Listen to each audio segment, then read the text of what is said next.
Bullet तो ना करते ना क्लास।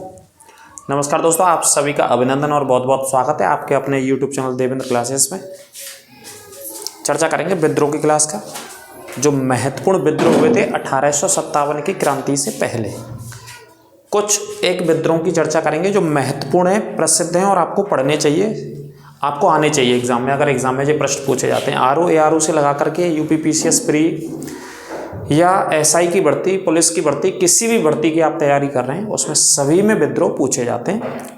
अपने अपने अधिकारों को लेकर के, अपनी मिट्टी के अधिकार यानी कि ज़मीन के अधिकारों को लेकर के, है ना, या अपने बहुत सारे अलग अलग अधिकारों को लेकर के हमारे देश के अलग अलग राज्यों के लोगों ने विद्रोह किया ब्रिटिश सरकार के खिलाफ, यानी कि ईस्ट इंडिया के खिलाफ। ईस्ट इंडिया कंपनी भारत में व्यापार करने आई थी और व्यापार करते करते राजनीतिक दखलंदाजी उसने शुरू कर दी, और राजनीतिक दखलंदाजी के साथ उसने यहाँ पे भारत के अलग अलग राज्यों में चीज़ों में अलग अलग राज्यों में दखलंदाजी शुरू कर दी थी। तो इसे लेकर के हमारे देश के लोगों ने जब विद्रोह किया था। ठीक है, तो चर्चा करते हैं। देखिए विद्रोह के ऊपर इस क्लास को देखिएगा, अंत तक रहिएगा। बच्चे भी हैं आसपास तो एकदम होता रहता है कभी कभी इधर, है ना। तो हेडिंग डाल लेंगे विद्रोह। तो सबसे पहला विद्रोह हेडिंग डालना कूका विद्रोह। कूका विद्रोह का जो केंद्र था कौन से राज्य में हुआ, तो सबसे पहले आपको राज्य याद करना है। तो पंजाब में हुआ था, पंजाब में हुआ था। कौन से हिस्से में? पश्चिमी पंजाब में, पंजाब के भी पश्चिमी वाले हिस्से में ये विद्रोह हुआ था। ठीक है, इस पॉइंट को याद रखना। अब कब शुरू हुआ? ये कई किताबों में, पुस्तकों में मिलेगा 1840 के आसपास ये शुरू हो गया, प्रारंभ हो गया। एक लंबे समय तक चला था ये विद्रोह। जो कूका विद्रोह था ये पंजाब में शुरू हुआ था और एक लंबे समय तक चलता रहा, यानी कि बात करें तो लगभग 2 दशकों तक ये चलता रहा। 1840 में ये शुरू हुआ था कूका विद्रोह के नाम से। ठीक है, तो देखिए इसके प्रमुख जो नेता थे, इसको चलाने वाले, वो जवाहर मल थे, जवाहर मल भगत, जिनको सियान साहब के नाम से जाना जाता था। किस नाम से? सियान साहब, जिनका उपनाम था, इस नाम से जाना जाता था, सियान साहब के नाम से, है ना। और इनके जो शिष्य थे, उस शिष्य का नाम था वालक सिंह। तो इन्होंने भी नेतृत्व किया इसी आंदोलन का। कौन से आंदोलन का? कूका विद्रोह का। ठीक है, इस पॉइंट को भी आप याद रखो, इस पॉइंट को भी नोट कर लेना। बालक सिंह और जवाहर मल भगत, ये दोनों नेताओं ने मिलकर के इस आंदोलन का नेतृत्व किया या विद्रोह का नेतृत्व किया, जो कि कब शुरू होता है? 1840 में, और राज्य था इसका पंजाब। बेसिकली कूका विद्रोह का जो आधार था, जो सिख धर्म था, क्योंकि पंजाब में कौन सा धर्म है अभी भी, आज भी अगर आप पढ़ोगे तो सिख धर्म है। हमारे यहाँ सिख धर्म की स्थापना गुरु नानक देव जी ने, अंतिम गुरु गोविंद सिंह, 10 गुरु थे इस धर्म में। तो सिख धर्म के भीतर जो बुराइयां फैल गई थी, जैसे कि नशा करना, मांस वगैरह का इस्तेमाल करना, है ना, और अंधविश्वास थे, धार्मिक अंधविश्वास बहुत सारे होते हैं अलग अलग धर्मों में, उनको समाप्त करने के लिए आंदोलन चलाया गया कूका विद्रोह। पहले धार्मिक विद्रोह था, धर्म को शुद्ध रखने के लिए, शुद्ध करने के लिए चलाया गया कि अपने धर्म को कैसे शुद्ध किया जाए, कैसे गलत चीज़ों को समाप्त किया जाए। उसके बाद राजनीतिक विद्रोह हो गया था। ये कौन सा विद्रोह हो गया था? राजनीतिक विद्रोह हो गया था उसके बाद। ठीक है, तो राजनीतिक विद्रोह हो गया तो अंग्रेजों ने इस विद्रोह में दखलंदाजी शुरू कर दी थी, इस विद्रोह को दबाने के लिए। तो देखिए, नोट करते चलना आप मेरे साथ। तो उद्देश्य लिख लेंगे सबसे पहले, सिख धर्म में प्रचलित बुराइयों को एवं अंधविश्वासों को समाप्त करना इसका उद्देश्य था। ठीक है, किसका उद्देश्य था? इसी धर्म का, सिख धर्म का उद्देश्य था कि जो बुराई है हमारे धर्म में या जो अंधविश्वासों में लोग पड़े हुए हैं उनको समाप्त करना था इस आंदोलन के तहत, कूका विद्रोह के तहत। एक पंजाब में जगह पड़ती है हजारों नामक स्थान पर इन्होंने क्या बनाया था? हेड ऑफिस बनाया था, अपना मुख्यालय बनाया था हजारों नामक स्थान पर। ठीक है, जैसे कि देखिए, मांस, मदिरा, नशीली वस्तुओं को इस धर्म से अलग करना था और धर्म को क्या करना था? बचाना था इन चीज़ों से। ये उद्देश्य था।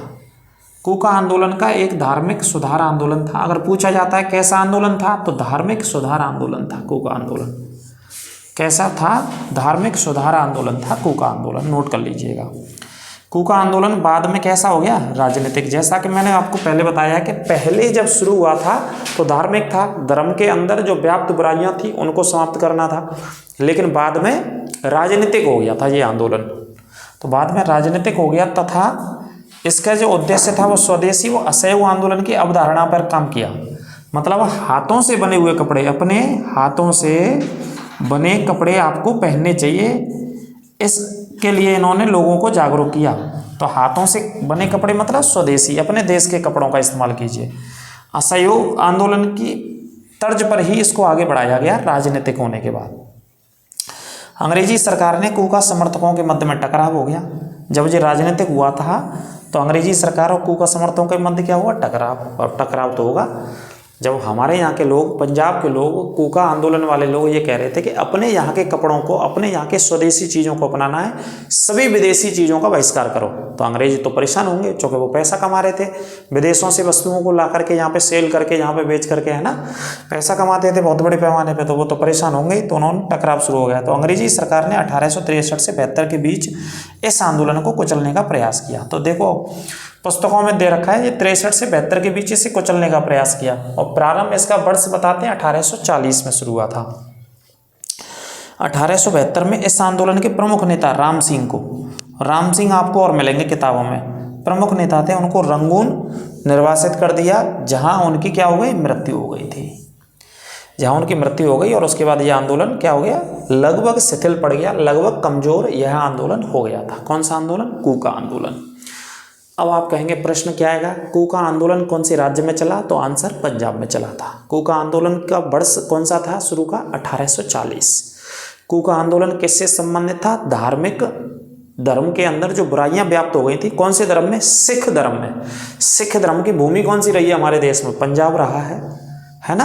पंजाब में आप देखेंगे गोल्डन टेम्पल काफ़ी प्रसिद्ध है ना, सबसे पवित्र स्थल है। और पवित्र स्थल तो भारत में बहुत सारे हैं सिख धर्म के अगर कहें तो, लेकिन पंजाब काफ़ी माना जाता है ना, क्योंकि सिख समाज या सिख धर्म के लोग या सिख समुदाय के लोग, कम्युनिटी जो आती है वो पंजाब राज्य से आती है भारत में सबसे ज़्यादा। तो उनसे ये संबंधित था। इसके नेताओं का नाम पूछा जाता है कि इसको आगे किसने बढ़ाया, जवाहरमल भगत ने, और उनके शिष्य का नाम बालक सिंह, इन्होंने मिलकर के इसे चलाया था। तो ये प्रश्न पूछे जाते हैं, नोट कर लेना। अब दूसरा विद्रोह, तो दूसरा विद्रोह है हमारा इसी क्लास में पाइक विद्रोह। कौन सा है, पाइक।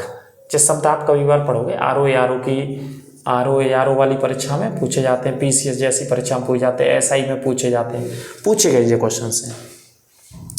पाइक किनका नाम था, पाइक पैदल सैनिक होते थे जो सेवाएं देते थे। जैसे इन्फेंट्री होती है, आजकल बोलते हैं आर्मी में इन्फेंट्री होती है, इन्फेंट्री बोले तो जो सेना आगे रहती है, बिल्कुल मोर्चे पर रहती है, पैदल सेना यानी कि।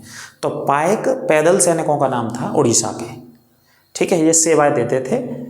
तो सेवा कैसे देते थे, सेवा देते थे, नौकरी करते थे, और इनको जमीन दी जाती थी लगान मुक्त, यानी कि टैक्स नहीं लेते थे उस जमीन से, किसके बदले में, नौकरी करने के, सैनिक के रूप में नौकरी करने के। तो पाइक इट मीन्स एक सैनिकों का समुदाय था। ये उड़ीसा के परंपरागत पैदल सैनिक थे पाइक। कैसे सैनिक थे, पैदल सैनिक, इन्हीं को पाइक नाम दिया गया, पैदल सैनिकों को। तो सैन्य सेवाओं के लिए ये क्या करते थे, लगान मुक्त जमीन प्राप्त करते थे, मतलब अपनी नौकरी करते थे तो इनको जमीन ऐसी दी जाती थी इनके खर्चे के लिए कि उस पर टैक्स नहीं लिया जाता था, ठीक है। इस पॉइंट को नोट कर लेना। अगला पॉइंट है, कंपनी ने 1803 में उड़ीसा पर क्या कर ली, विजय प्राप्त कर ली थी। कब विजय प्राप्त कर ली ईस्ट इंडिया कंपनी, 1803 में। जब विजय प्राप्त कर ली तो समस्या तो होगी उनको। समस्या कैसे हुई कि खुर्दा एक जगह पड़ती है उड़ीसा में, खुर्दा के राजा को पद से हटा दिया भाई कंपनी ने, जिससे जो पाइक थे, पैदल सैनिक थे, उनको सम्मान और शक्ति में कमी आ गई। उन्होंने कहा भाई ऐसे कैसे कर सकते हो, हमारे राजा को, हमारे व्यक्ति को कैसे हटा सकते हो आप, जिसको हम मानते हैं। वो कहाँ के थे, उड़ीसा के, और उड़ीसा के खुर्दा के राजा को हटा दिया अंग्रेजों ने 1803 में, उड़ीसा पर शासन करके, कब्जा करके। तो पाइकों ने विद्रोह कर दिया अंग्रेजों के खिलाफ, ठीक है। और क्या होता, देखो भू राजस्व नीति तो खराब थी इनकी, जमीनों को लेकर के जो नीतियां बनाते थे, जमींदारों को लेकर के जो नीतियां थी इनकी, किसानों का क्या करते थे, शोषण करते थे, और नमक कर को बढ़ा दिया था इन्होंने। तो इससे भी पाइकों ने, चूँकि ये एक तरीके से अत्याचार हो रहा था उड़ीसा की जनता के साथ, इनके साथ, पाइकों के साथ। तो पाइकों ने इस विद्रोह को लीड किया। और पाइकों के जो नेता थे वो कौन थे, बक्सी जगबंधु विद्याधर, ये नेता थे पाइकों के। खुर्दा के राजा के सेनापति के रूप में काम करते थे। खुर्दा एक उड़ीसा में जगह का नाम है, यहाँ के राजा उस समय हुआ करते थे, तो राजा के सेनापति थे ये, कौन थे? जगबंधु विद्याधर। और इन्होंने नेतृत्व किया पाइक विद्रोह का। जो पाइक पैदल सैनिक थे उड़ीसा के, उन्होंने इनके नेतृत्व में अंग्रेजों से लोहा लिया, अंग्रेजों से लड़ाई लड़ी अपने अधिकारों को लेकर के। तो 1817 में खोंड लोग, एक खोंड समुदाय के लोग थे, इनका समूह पाइकों के क्षेत्र में आ गया था। तो तभी से ये विद्रोह शुरू हो गया था और विद्रोह बढ़ गया था। तो पाइकों का नेता जगबंधु था, जिसके नेतृत्व में पाइकों ने अंग्रेजों को शिकस्त दी, अंग्रेजों को हरा दिया भाई साहब। इनके नेतृत्व में, जगबंधु नामक नेता के नेतृत्व में, बहुत प्रसिद्ध नेता थे। तो पाइक विद्रोह को याद रखिएगा। पाइक बोले तो उड़ीसा के पैदल सैनिकों का नाम पाइक हुआ करता था। समझ गए आप? सिर्फ वर्ष याद रखनी है। इसमें वर्ष के आंसर आएगा 1817 में ये शुरू हुआ था, लेकिन 1818 तक चला था ये। तो 1817 और 18 याद रखना इसमें वर्ष, 17 और 18 इन दोनों वर्षों को याद रखिएगा इसमें, ठीक है। अगला विद्रोह पढ़ लेते हैं हम, गडकरी विद्रोह। गडकरी आपने सुना होगा, हमारे यहाँ भारत सरकार में एक मंत्रालय में मंत्री हैं, काफ़ी शानदार मंत्री हैं, बहुत शानदार तरीके से काम करते हैं। भ्रष्टाचार का कोई आरोप नहीं लगा उनके ऊपर। 10 साल तक लगभग वो मंत्री हैं इस सरकार में, 10 साल हो गई हैं उनको।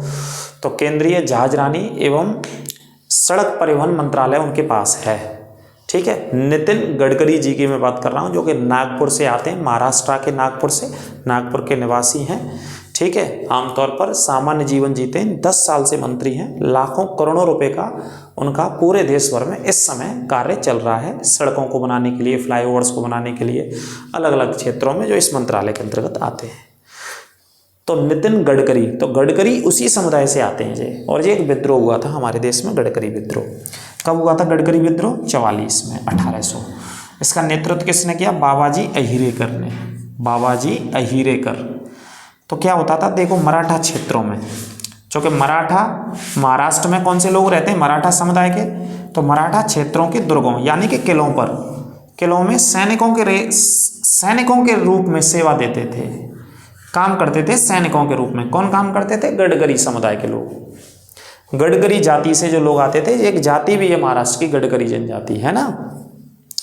ये मराठा के दुर्गों में, किलों में सैनिकों के रूप में काम किया करते थे, सैनिकों के रूप में काम करते थे। तो अंग्रेजों के अधिकारों के बाद ये सैनिक क्या हो गए? बेकार हो गए, बिल्कुल समस्या खड़ी हो गई। जब अंग्रेजों ने अधिकार कर लिया इस हिस्से पर, इन इलाकों पर, महाराष्ट्र के पे, तो गडकरी समुदाय के जो सैनिक हुआ करते थे, जिनकी रोजी रोटी चलती थी अपने सैनिक के तौर पर काम करके, वो तो खत्म हो गए, वो तो समाप्त हो गई। उनकी रोजी रोटी कैसे चलेगी? तो इस बात को लेकर, इस प्रश्न को लेकर के अंग्रेजों के खिलाफ विद्रोह किया गया। किसने विद्रोह कर दिया? गडकरियों ने। तो 1844 में गडकरी समुदाय के लोगों ने अंग्रेजों के खिलाफ विद्रोह कर दिया। और इस विद्रोह के जो केंद्र थे वो कोल्हापुर और सामानागढ़, ये दोनों जगह महाराष्ट्र में पड़ती हैं, सामानगढ़ और कोल्हापुर। कोल्हापुर इंपॉर्टेंट है, याद रखना। ये सेंटर में रहे थे गडकरी विद्रोह, जो कि कब चला था? ये 1844 में। इस पॉइंट को नोट कर लेना। तो इस क्लास में मैं आपको पढ़ा रहा हूँ पूरा डिटेल में, इससे बाहर नहीं जाएगा क्वेश्चन। किसी भी वनडे एग्जाम की तैयारी कर लेना। विद्रोह चल रहे हैं अभी हमारे। इससे पहले सामाजिक आंदोलन में पढ़ा चुका हूँ, 1857 क्रांति में पढ़ा चुका हूँ, 5 पार्ट में पढ़ाया हूँ। प्लेलिस्ट अलग से है, प्लेलिस्ट में सारे टॉपिक्स को पढ़ें, नोट करते चलें, जो कि आगामी आने वाली परीक्षाओं में आपको फिर दिक्कत नहीं आएगी। अभी से आप एक एक क्लास को पढ़ोगे, अभी से नोट्स बनाओगे। अगर जीएस में आपको समस्याएं हैं तो जीएस में एक अच्छा स्कोर करने के लिए, जैसे एसआई में 100 नंबर की जीएस आएगी, तो जीएस को अच्छा कर लीजिए, पढ़िए सारे टॉपिक्स को मेरे साथ, है ना। बिल्कुल निःशुल्क हम लोग पढ़ा रहे हैं। और ज़्यादा से ज़्यादा क्लास को शेयर कर दिया करें। लाइक करने में भाई साहब कंजूसी नहीं होनी चाहिए। तो 3 विद्रोह को कवर किया हमने। एक कूका विद्रोह 1840 पंजाब, इसके अलावा पाइक विद्रोह उड़ीसा 1817 या 18, उसके अलावा गडकरी विद्रोह 1844। गडकरी कहाँ पे? महाराष्ट्र में। ब्रैकेट में क्या लिख लेंगे? महाराष्ट्र। ये महाराष्ट्र के एक समुदाय, जैसा कि आप जानते हैं, मैंने बताया नितिन गडकरी जी इसी समुदाय जाति से आते हैं। तो ये थी हमारी मॉडर्न हिस्ट्री की विद्रोह की क्लास। लगातार जितने भी विद्रोह सभी को मैं कवर कराऊंगा, एक भी नहीं छोड़ने वाला हूँ, एक भी नहीं छूटेगा। सारे टॉपिक्स को आप मेरे साथ, मेरे चैनल के साथ, आपके चैनल के साथ जुड़ करके पढ़ते रहिए, नोट्स बनाते रहिए। कोई दिक्कत, शक, समस्या तो कमेंट करके आप पूछेगा, उसका उत्तर आपको अगली क्लास में दिया जाएगा। तो मिलते हैं अगली क्लास में। नमस्कार, राधे राधे।